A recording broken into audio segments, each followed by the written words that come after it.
우리나라의 외환 위기가 닥쳤을 때에 국민들이 금을 모으기 시작을 했습니다. 처음에는 별것 아닌 것처럼 그렇게 시작했던 금 모으기가 전 국가적인 흐름을 타면서 자기 집안에 있는 금반지, 금목걸이, 심지어는 결혼 폐물, 부모님께 받았던 유산까지 다 가지고 나왔습니다. 그 금으로 한국 사회는 기업이 부담해야 될 여러 가지 어려운 문제를 해결했다라고 하는 그런 이야기를 들었습니다.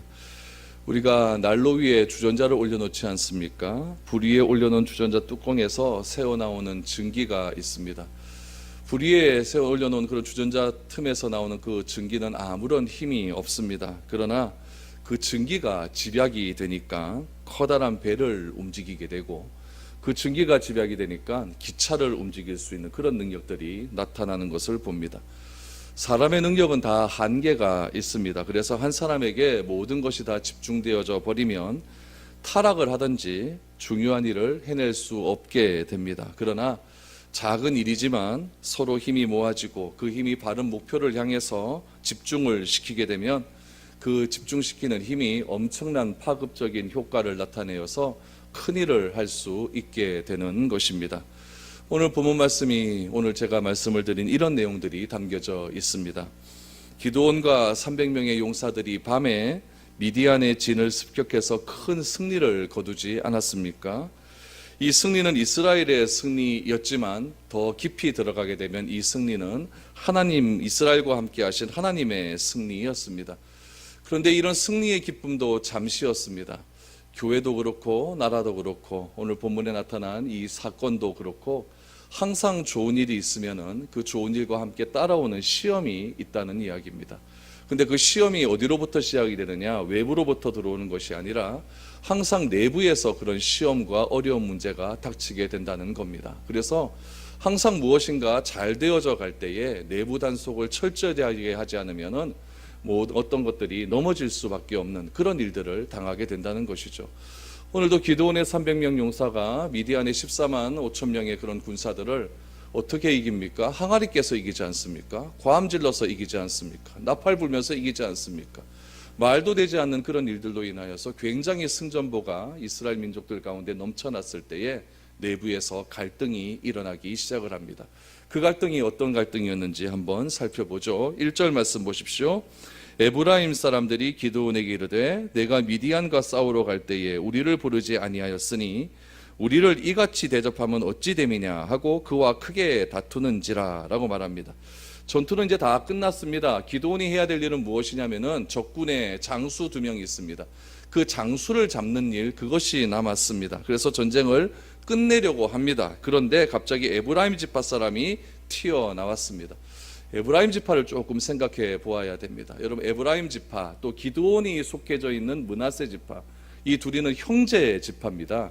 야곱을 아버지로 둔 형제 지파죠. 원래 므낫세가 장자고 에브라임은 차자입니다. 그런데 야곱이 마지막 유언의 말씀을 하면서 그들에게 축복 기도를 할 때 오른손을 차자였던 에브라임 머리 위에 딱 이렇게 올려놓고 왼손을 장자였던 므낫세 머리 위에 올려서 이렇게 크로스로 이렇게 축복 기도를 해줍니다.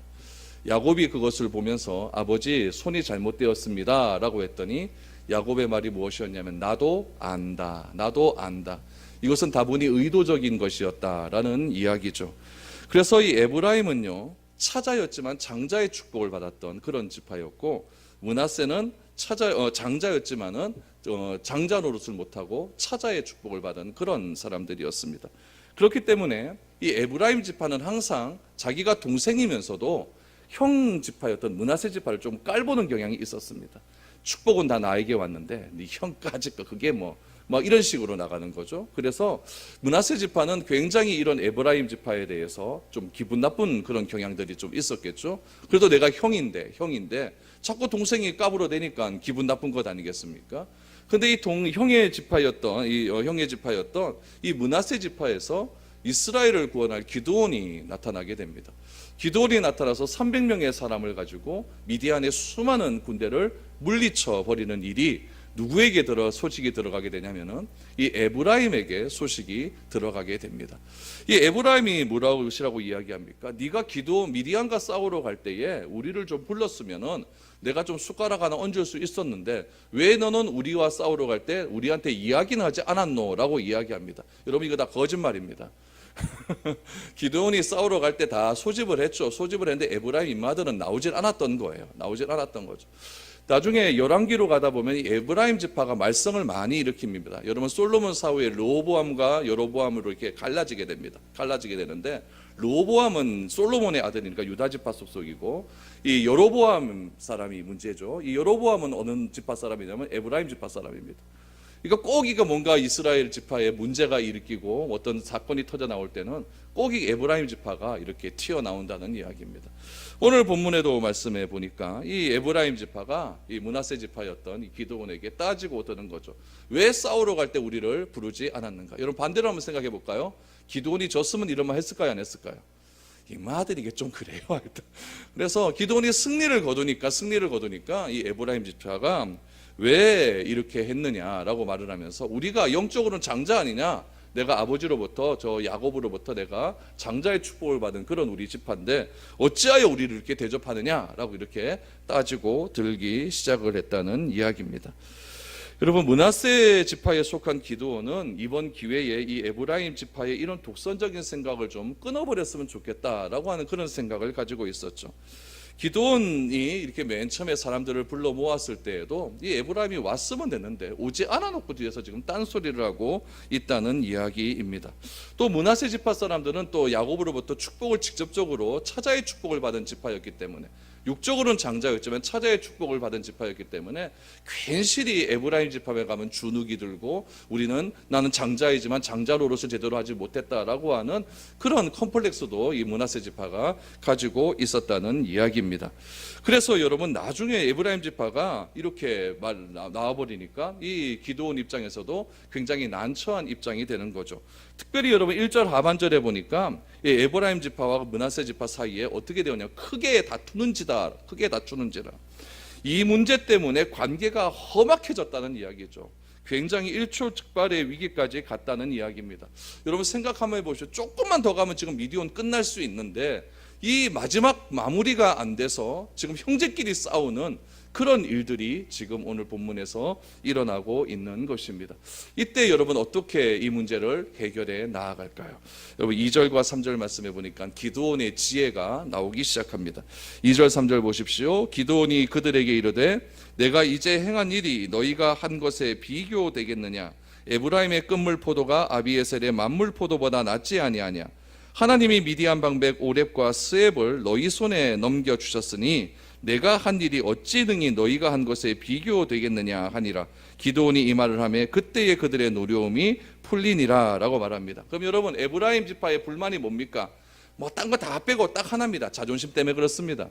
이 자존심이 굉장히 상한 거죠. 나는 아버지로부터 야곱으로부터 축복을 받은 영적인 장자인데 어떻게 니까짓게 지금 이스라엘을 구원하려고 하느냐라고 하는 이 자존심이 굉장히 상해 있었다는 이야기입니다. 그러면 이 관계를, 이 다툼을 해결하기 위해서는 뭐만 하면 됩니까? 자존심을 조금만 세워주면 되는 겁니다. 자존심을 세워주려면 누가 자존심을 꺾어야 된다는 이야기예요. 그래서 이 자존심을 꺾는 일을 누가 하냐면은 기드온이 하기 시작을 합니다. 포도의 비유를 들어서 이야기하는 것이죠. 에브라임 끝물 포도가 아비에셀 만물 포도가 낫지 아니하냐라고 말합니다. 여러분 포도는 끝물이 맛있습니까? 만물이 처음 나오는 게 맛있습니까? 전 농사 안 지어봐가 모릅니다. 처음 게 맛있습니다. 그렇죠? 처음 게 맛있죠. 끝물 포도는요, 좋은 포도 다 상품성 있는 거 다 팔려 나가고 나머지 것들이거든요. 그래서 이스라엘은 이 끝물 포도를 가지고 뭘 하냐면 잼 만들어 먹습니다. 잼을 만들어 먹고 이거 아무짝에도 소용없는 그런 끝물 포도예요. 지금 보십시오. 에브라임의 끝물 포도가 에브라임은 지금 에브라임 지파 아닙니까? 에브라임의 가장 낮은 사람들이 아비에셀은 누구냐면은 므낫세 지파의 아주 포도 농사를 크게 짓는 사람이었나 봐요. 이 므낫세 지파 사람입니다. 아비에셀의 만물 포도보다 더 낫다라고 이야기합니다. 누구를 세워주는 겁니까? 지금 에브라임 사람들의 그런 자존심을 엄청나게 세워주고 있는 거죠. 에브라임의 제일 못한 포도가 므낫세의 제일 초물포보다 어떻다? 낫다라고 이야기를 해 주는 것이죠. 에브라임에서 가장 못난 사람이라도 므낫세의 가장 뛰어난 사람보다는 낫다라고 에브라임 지파 사람들 완전히 띄워주었다는 이야기죠.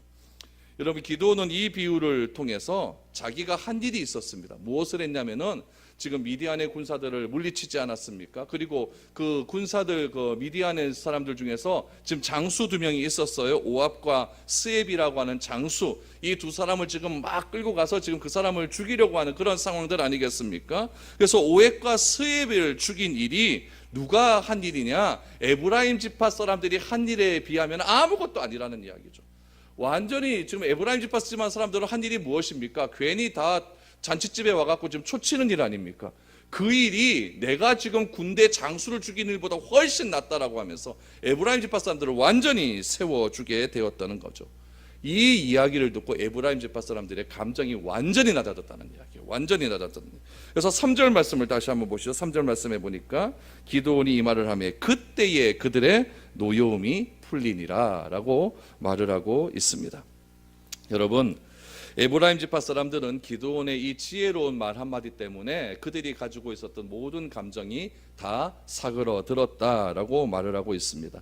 기드온이 왜 이렇게 했을까요? 아무리 에브라임이 밉다 할지라도, 아무리 에브라임이 밉갈스럽다 할지라도, 아무리 에브라임이 진짜 치사한 일을 했다 할지라도 같은 형제끼리 싸우는 것은 좋지 않다라는 것을 지금 기드온은 생각했기 때문에 그렇습니다. 그렇기 때문에 형제끼리 때문에 싸우는 것은 좋지 않고 또 형제들끼리 싸우게 되면은 지금 내부적인 분열들이 참 좋았던 이 분위기가 다 엉망으로 될 수 있는 것들을 알았기 때문에 기드온은 자기를 조금만 낮춰버리자 이런 다툼에서 해결될 수 있는 일들이 일어나게 되었다라는 이야기죠.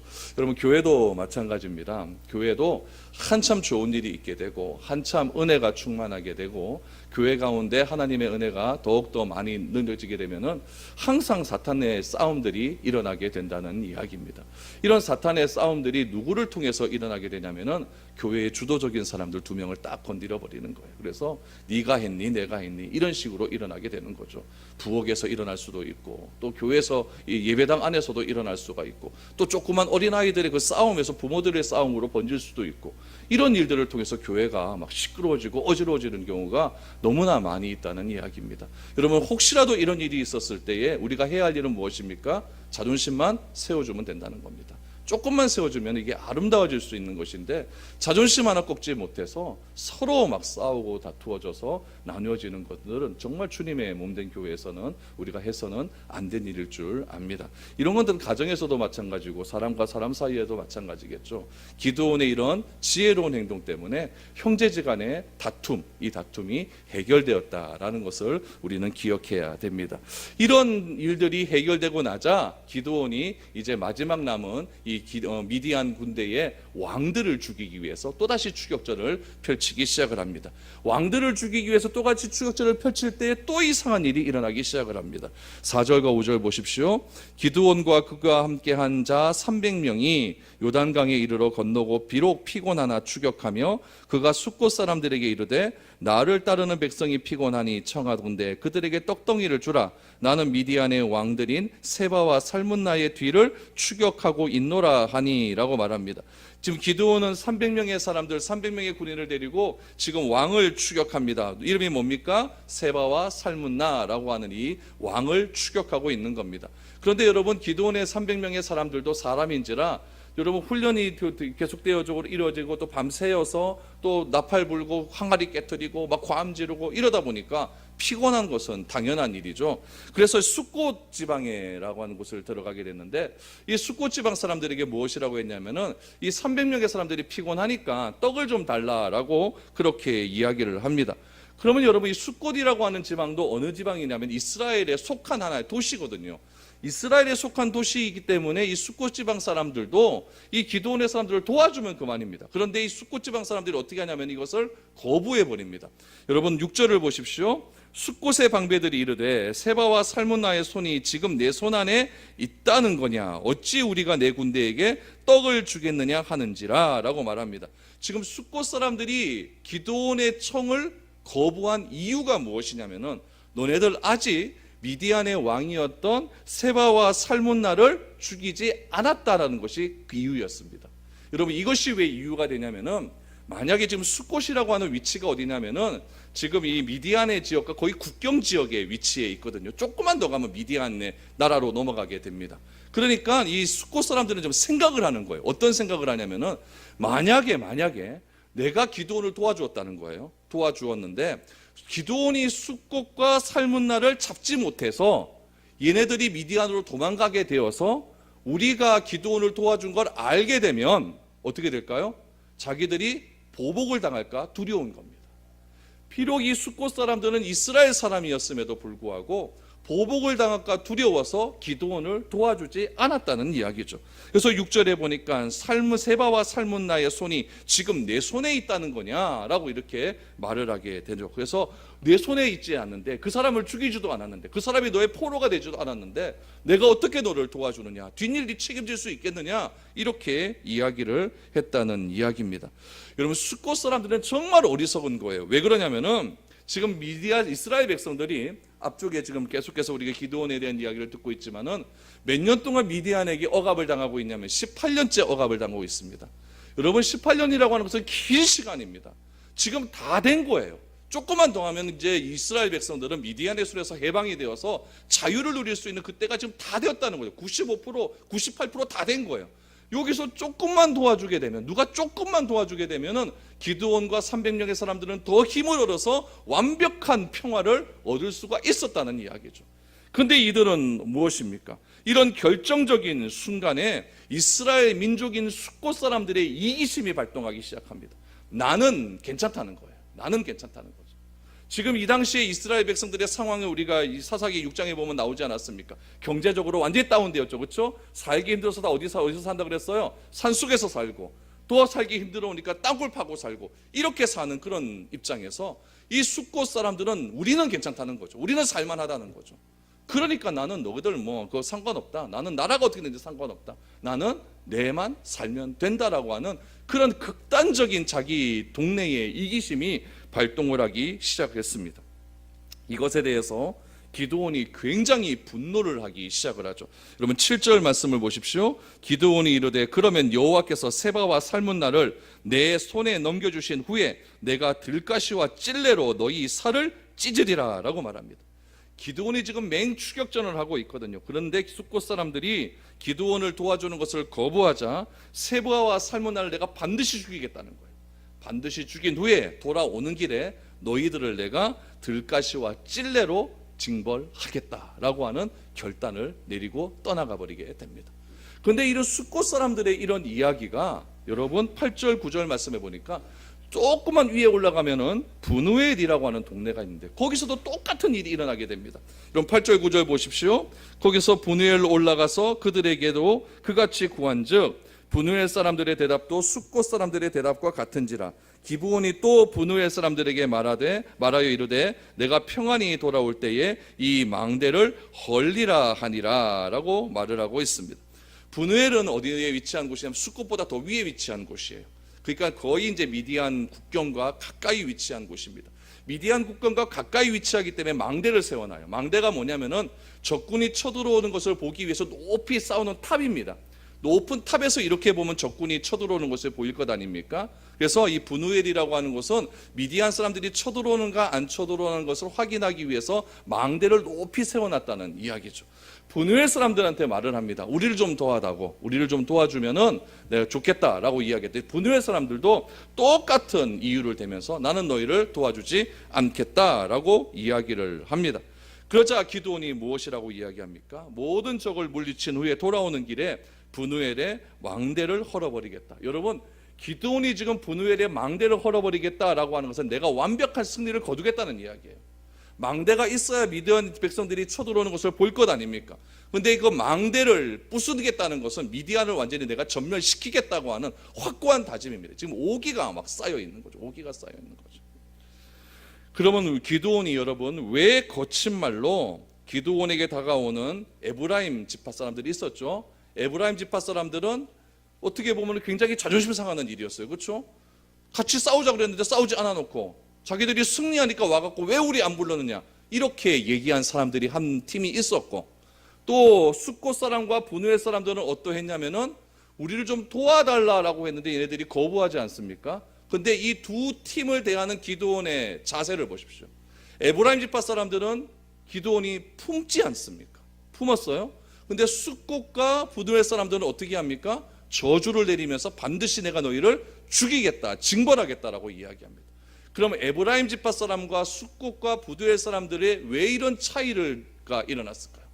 이런 차이를 왜 기드온은 이 두 팀들을 이 사람들에게 대하는 태도가 이렇게 달랐을까요? 우리가 이것을 잘 알아야 됩니다. 기드온은 지금 한 지파의 대표입니다. 한 지파의 대표고 이스라엘의 대표입니다. 지금 미디안과 전쟁 중에 있습니다. 그런데 에브라임 지파 사람들은 와서 뭐라고 하냐면 나도 전쟁의 막판에 와서 참여를 하겠다라고 이야기합니다. 맞죠? 왜 우리를 부르지 않았냐? 나도 참여하겠다라고 이야기를 하죠. 그러니까 기드온이 하는 생각은 무엇이냐면은 일단은 내가 이 전쟁 중에서 지파 공동체 간의 전쟁인데 이 전쟁 중에서 참여를 하겠다라고 하는 마음을 지금 기드온은 보았다는 이야기입니다. 그렇기 때문에 에브라임 지파 사람들은 어떻게 했냐면은 내가 너를 지혜로운 말로 품게 되는 겁니다. 근데 숫곳과 분우엘 사람들은 어떻습니까? 같은 민족임에도 불구하고 참여하는 것조차도 거부를 했다는 이야기예요. 어떤 국가에 큰 일이 일어나고 어떤 가정에 또 공동체 가운데 큰 일이 일어나게 되면은 우리 모든 사람들이 적극적으로 참여를 해서 그 문제를 어떻게 해결할까 의논을 하고 또 그 문제에 대한 해결 방안들을 함께 하는 것이 중요하다는 이야기예요. 에브라임 지파 사람들은 비록 얄밉게 그랬지만은 그래도 그들은 참여를 하겠다라고 이야기를 하는 겁니다. 그런데 숫곳과 분우엘 사람은 어떻습니까? 나 몰라라 하는 거죠. 여기에 차이가 있었다는 이야기입니다. 여러분, 누가 하나님의 적이겠습니까? 미디안은 하나님의 적 맞죠? 내부에서의 하나님의 적은 누구겠습니까? 숫곳과 분우엘 사람들입니다.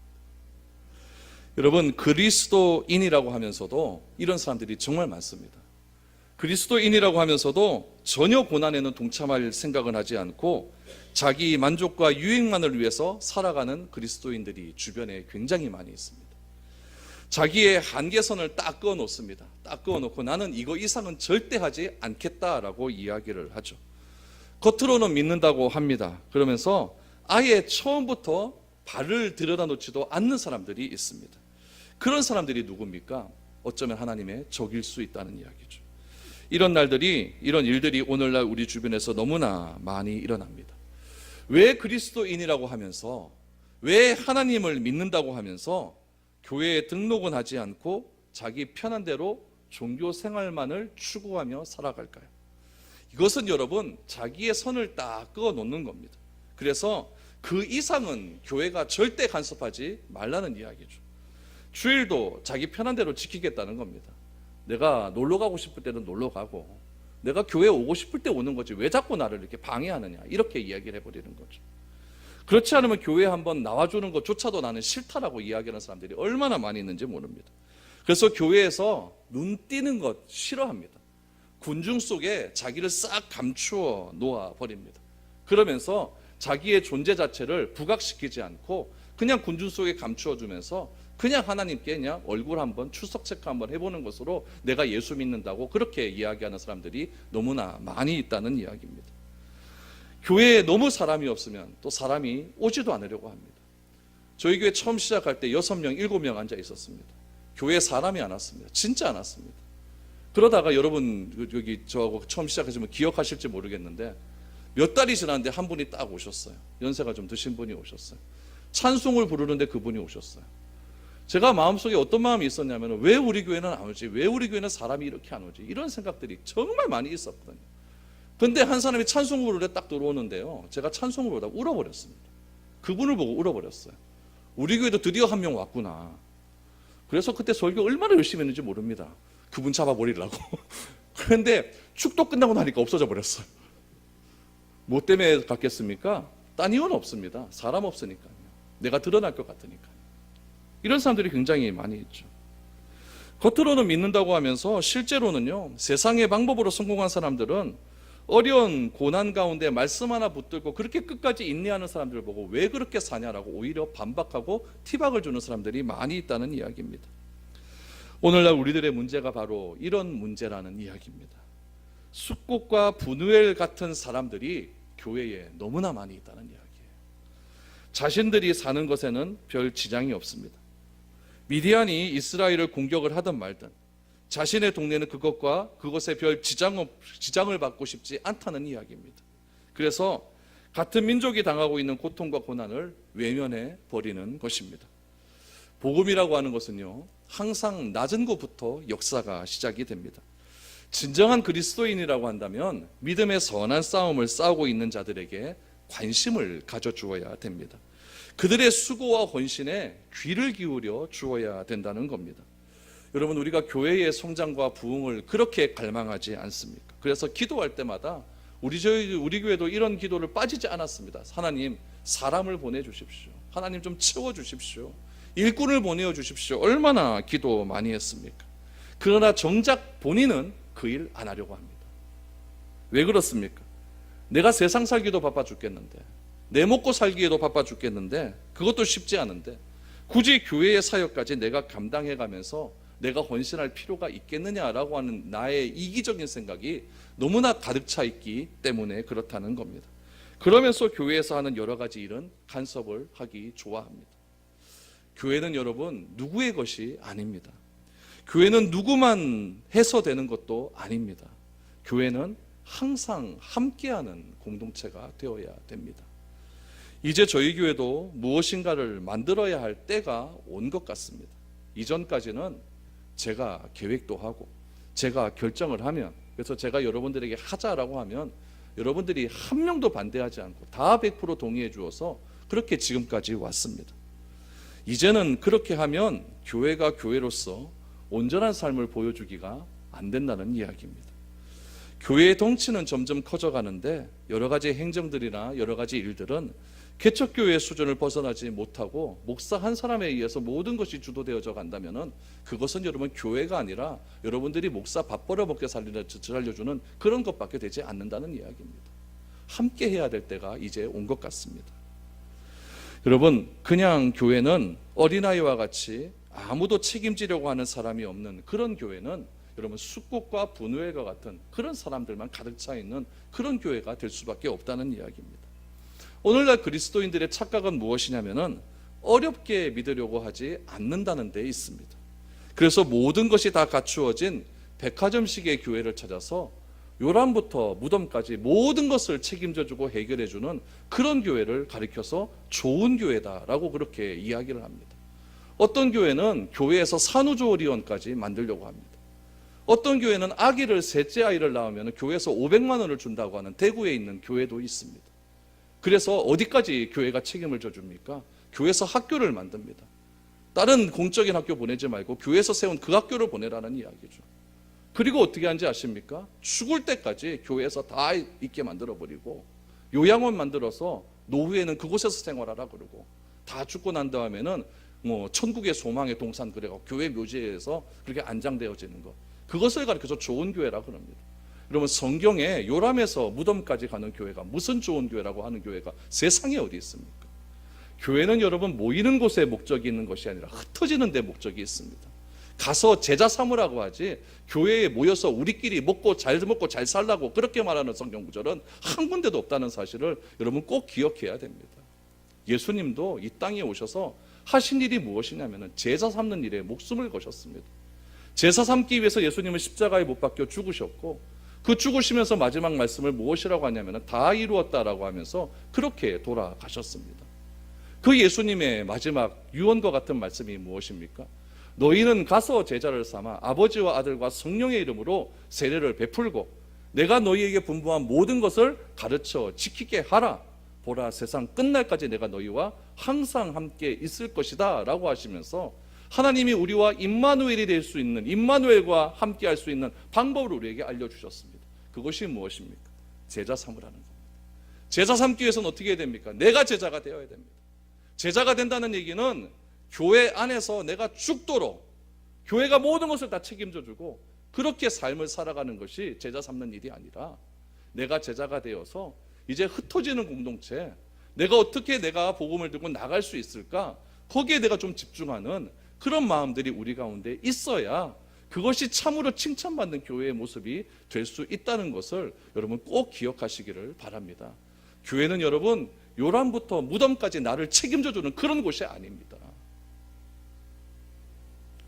그리스도인은 절대로 편하게 주를 섬기려고 하는 그런 주를 섬기고 그렇게 주를 섬기기 위해서 믿는 사람들이 아닙니다. 우리 모든 성도들이 하나님의 이 위대한 일을 위해서 함께 힘을 쏟아 부어야 됩니다. 안 그러면 우리 모두가 어떤 사람들과 같이 될 수밖에 없냐면은 숫꽃과 분우회와 같은 그런 사람이 될 수밖에 없는 것입니다. 남의 일 보듯이 관망하는 것이 아니라 하나님이 나에게 주신 은사와 능력을 가지고 왜 이 수많은 교회 중에서 하필이면 이 미래로 교회에 나를 보내주셨는가, 이 목적을 다시 한번 기억하셔서 여러분 힘을 모아주시기를 바랍니다. 그래야 이 미래로 교회가 주님의 사명에 맞는 성경적인 교회로서의 그런 가치를 보다 더 드러낼 수 있다는 것입니다. 그럴 때 하나님 나라는 더욱더 확장될 수 있는 것입니다. 여러분 이러한 믿음을 가지시고 우리 미래로 교회가 좀 더 미래를 향해서 나아갈 수 있도록 이제 힘을 모으시고 관망하지 마시고 함께 사역을 하셔서 하나님이 주신 그 귀한 뜻들을 다시 한번 이루어 나갈 수 있는 그런 교회가 될 수 있도록 여러분 간절히 기도하시고 또 간절히 부르짖으셔서 하나님 주신 제자로서의 삶을 온전히 잘 수행해 나갈 수 있는 그런 저와 여러분들이 되었으면 좋겠습니다. 기도드리겠습니다. 하나님